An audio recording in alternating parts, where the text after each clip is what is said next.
So let's proceed with the coding. I'm not sure if I have anything on KNN. Let me check.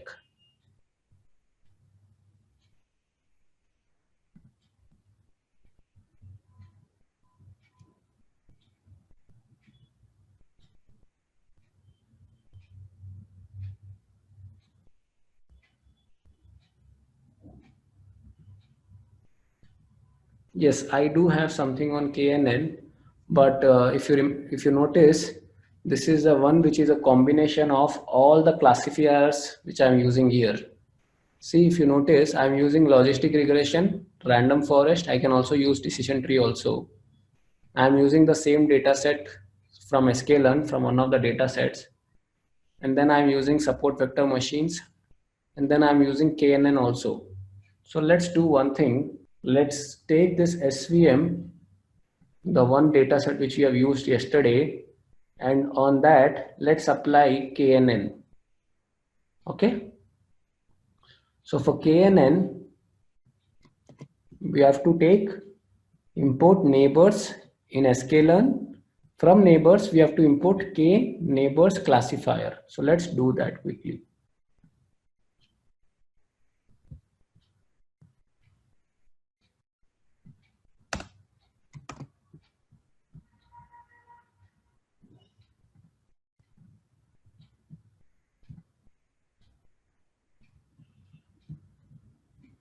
Okay. This is for SVM. Let's build a model for KNN.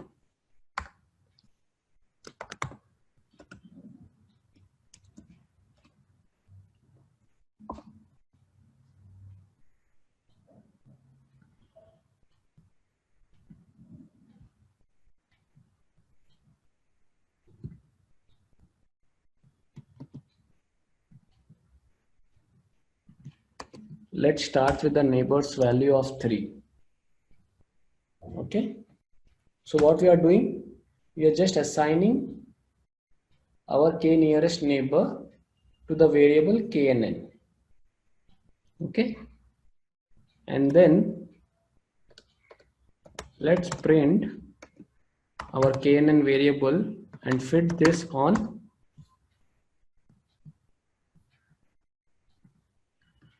X train and Y train.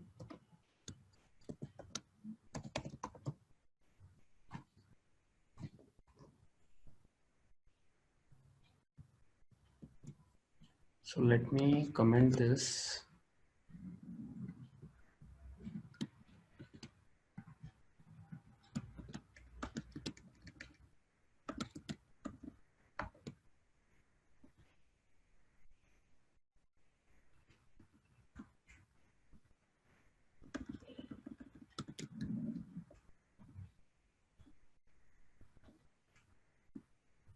Okay, now we have commented all this.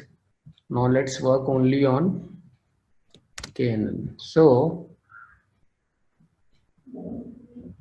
let's run this now. And then let's print the score value as well. So by now you must have noticed that all the syntaxes would be same. It's just that we have to import different functions from Skill-Lync.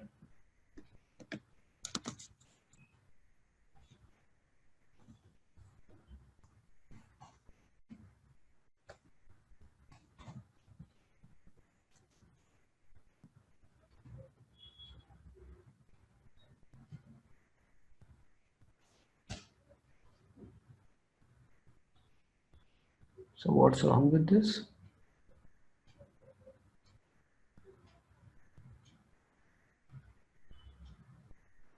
Let me hide this first.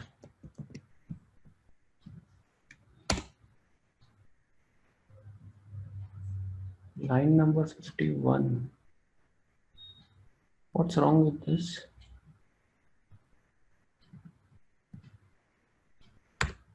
This is already commented, right?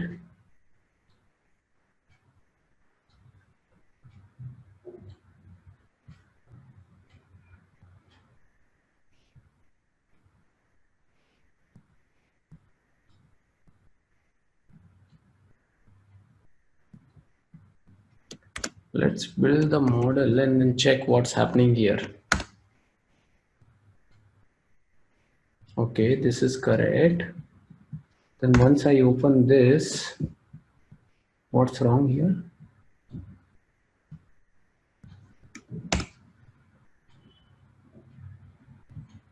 As soon as I uncomment this, it says there is something wrong here. Okay.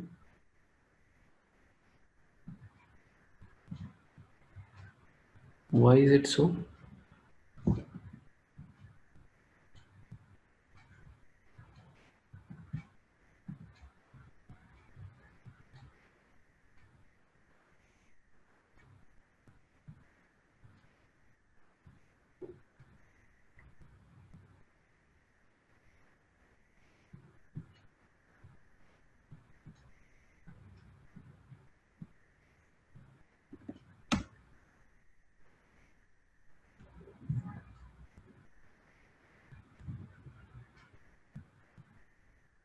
Import k neighbors classifiers.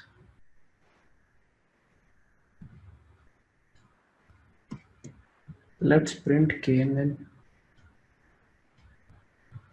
Oh, so there is one close bracket which was missing. Right. So now it has fit the model on the training data set. Now let's do it on the test data set and check for the accuracy. Again, I am missing this close bracket. Okay. Open bracket. Okay.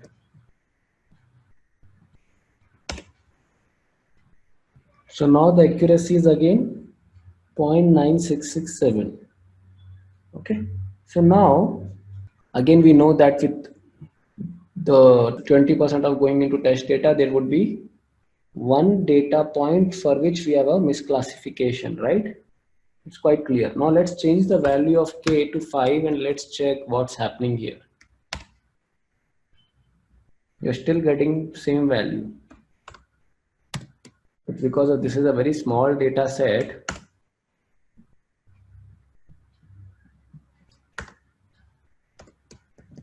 your values are not changing much. So this is the same data set which we have used yesterday, iris data set.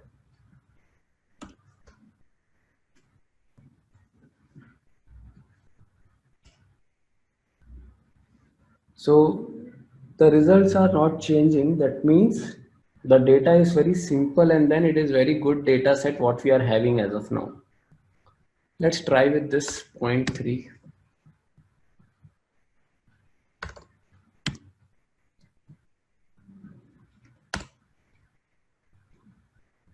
We are getting the same results what we have seen yesterday with SVM, right? Let's use only 1 point here in nearest neighbor. So now if you notice with k equal to 1, our accuracy has decreased. What does this mean?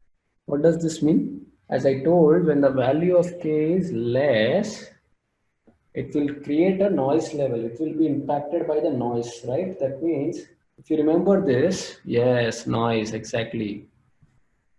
So there is a noisy sample which would influence the prediction for the new data sets, what we are looking at. So k equal to 1 is not at all a good value to take, because smaller the value of k, more it will be impacted by noisy sample, right? Great. So now if you see, I have created for today's session, what I have done, I have created a new code where I have imported all the classifiers: logistic regression, random forest, support vector machines, k nearest neighbor. So there is also one more classifier which is nav bias. Okay, but that's not in scope of this course, because anyways that is being used very less nowadays, so you don't have to worry about that. But if you notice, what I have done here is I have created the variables for all the models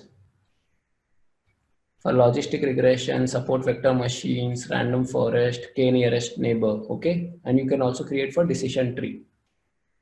And then I fit the model for those particular statistical methods or machine learning algorithms. For linear regression, I fit the model. I've come out with a score. For SVM also, similarly, for KNN also, and for nav based method, which is not there anyways. So these are all not required below this. You don't have to worry about that. But what I'm trying to explain here is, this is the one way by which you can write the code, right? And then you can come up with the accuracy for all the different models on the given data set. I've splitted the model, I've splitted the data set, I've applied all the algorithms which I know for classifiers, I've implemented, got the scores, and then I'll keep a note of that. Does it make sense? Great. Now there is one more way, guys, to do this, which I want to explain here. So what you can do is, for example, you can define your own new function. This is called as user defined function. You can create your own function like this, in which you can pass 5 arguments. In that 5 arguments, first is the model, second is your training data set for input features, third one is test input features for test data set, and then fourth one is output of your training data set, fifth one is output for your test data set. And then in this function you can define all the operations which you want to perform. So what operations we in general perform? We write model.fit. When we have created a model, we just write model.fit between training data set, and then we return the score, what we are achieving it on test data set. So what you can do is just write like this, get score, because that's a function name, and instead of model I'm using logistic regression, support vector machines, random forest, and then if you notice x train x test, y train y test, we already have it from this model selection train test split. So from here we already have these 4 variables. So once we have that, it's a matter of only one line. It's a matter of only one line to get the scores for all your different algorithms if you create your own user defined function. Similarly, you can write for KNN also. It's up to you. Okay. So the ones which I've highlighted, you have to notice only those lines. Don't worry about other lines. Other things will come to you while you practice. You will only understand how these things will come in. But the ones which I'm highlighting, I want you to practice these points at least. So what I am doing, I'm trying to consolidate all the different models in the one coding language, in one Python file itself, so that I can understand which model should I choose for my prediction. So did you understand this from 45 to 51 line, what I am doing here? Now,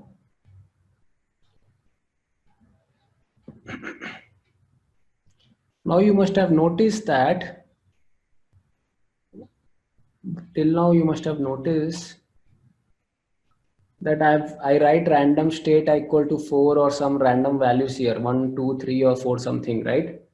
So based on this, you will be dividing your data set into train or test data set. So this value will also be influencing your output, right? Because if I change this value for random state, I will have different samples in training data set and different samples in test data set. Okay. For example, by this I will have only, I'm making sure 30% of the data should go in test data set, but what 30% we are not making sure. This is making sure what 30% of the data should go into the model, right? In the test data set. So this will also be influencing your output in your accuracy. Okay. So there is something called as cross validation, or people also call it as k-fold cross validation. Okay, so you can try that also, k-fold cross validation. So what it does is, I'll tell you what it does. For example, I'll not be telling you the code for k-fold cross validation because that is out of scope of this course, but then I'll just tell you what it does so that you can also try that. So for example, let's say that you have 10 data sets. Sorry, you have 10 data points. What happened to this?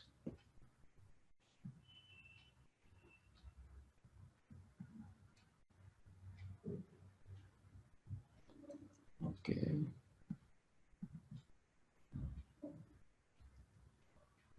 Okay, now this looks better. Let's say that you have 10 data points in a data set. Okay. Now, first, second, third, fourth, fifth, sixth, seventh, eighth, ninth, 10th. Now, if you're choosing 70% and 30%, that means 70% in training data set and 30% in test data set.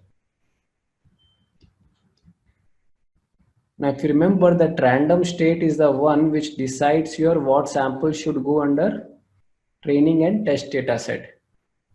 But there is something called as k-fold cross validation.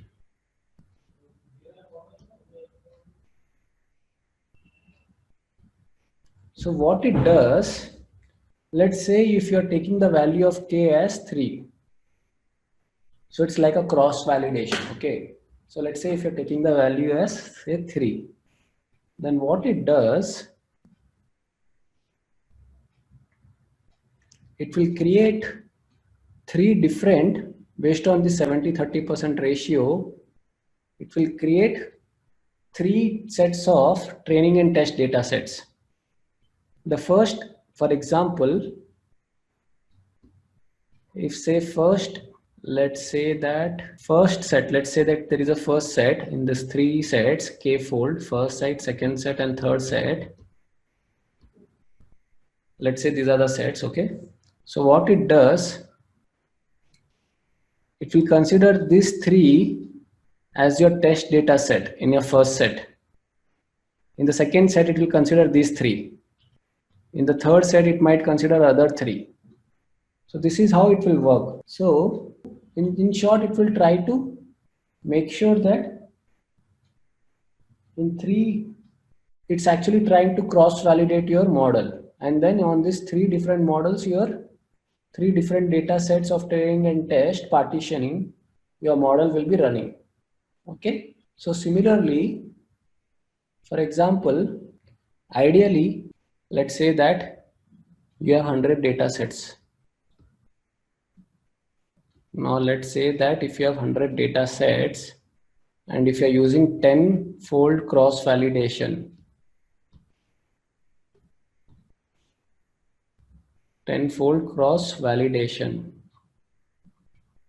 So out of 100 data sets, if you're using say 10-fold cross validation, then what it does, for example, if you are choosing 90 by 10 ratio, then what it does, from first to second, first it will take 1 to 10.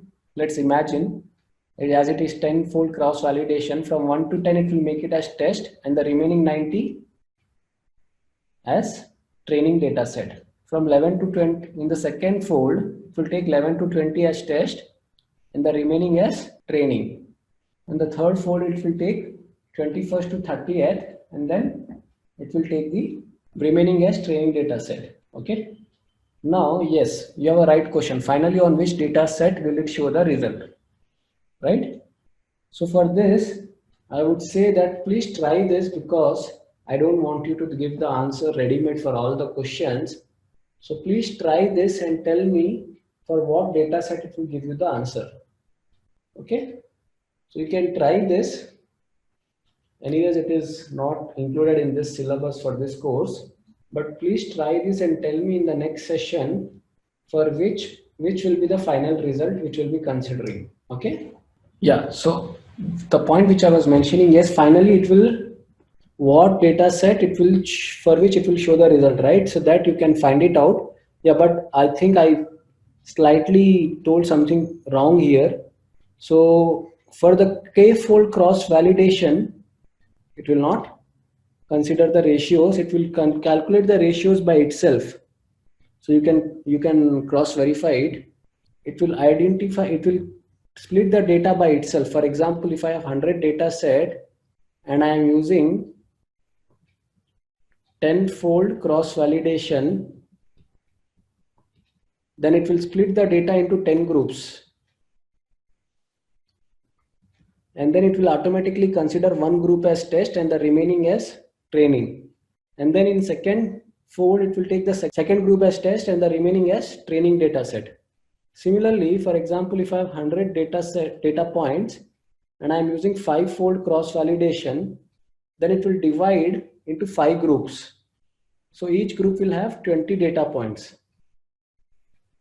So this k-fold cross validation will supersede your this partitioning, training and test data set partitioning. Okay.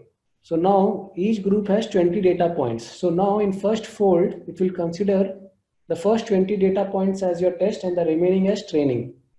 Similarly, for the second fold, it will consider the second group as test and the remaining 4 as training data set. So this process will be repeated when you use k-fold cross validation method. Now, what accuracy of finally for which model it will show the result? That's an important question which you have to ask and tell me the answer in the next class, because I want you to try this and understand how does this k-fold cross validation works, and tell me, does it give the averages of all the results of all the folds, or does it give the maximum, the best result as the final result, or does it give the averages of all the results, or does it give the maximum accuracy which we have achieved in different 5 folds, and then it will showcase the final result as the maximum result. So whether it will give the average, or it will use majority, or it will give the best result. See, these are the only 3 options which we can get, right?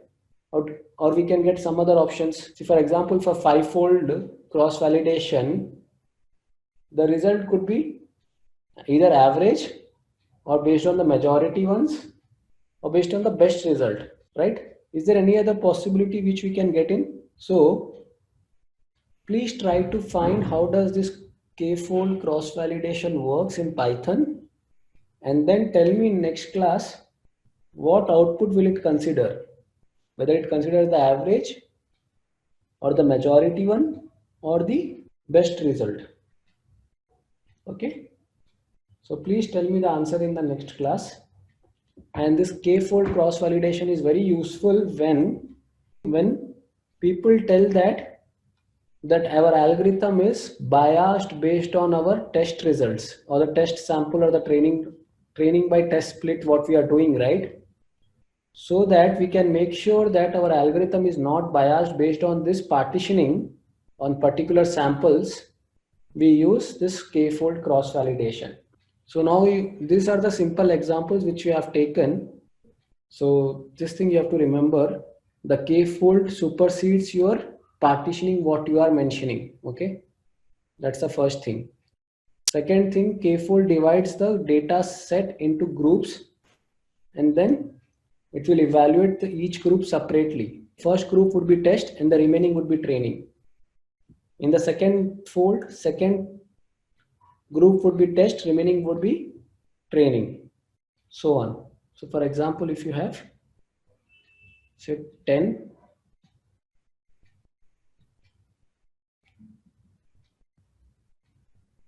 data sets, and you have 10 data points in a data set, and you're using 5-fold, then in first fold this would be your test, in second fold these 2 would be your test, in third this would be your test. In fourth fold, this would be your test. In fifth fold, this would be the test. So if this is the test here, this would be the training. If this is the test, then this would be the training. So this is how it will evaluate. And then tell me what will be the final result. Okay. So based on the fold, it will choose how many samples should go in the test data set. So for example, if I have 10,000 data points and I am using 10 fold, then how many data points will go in the test data set? 1000, right? So basically it is a 90/10 ratio, but then we will not explicitly mention that. K-fold will take it implicitly. Okay. So example on kurtosis.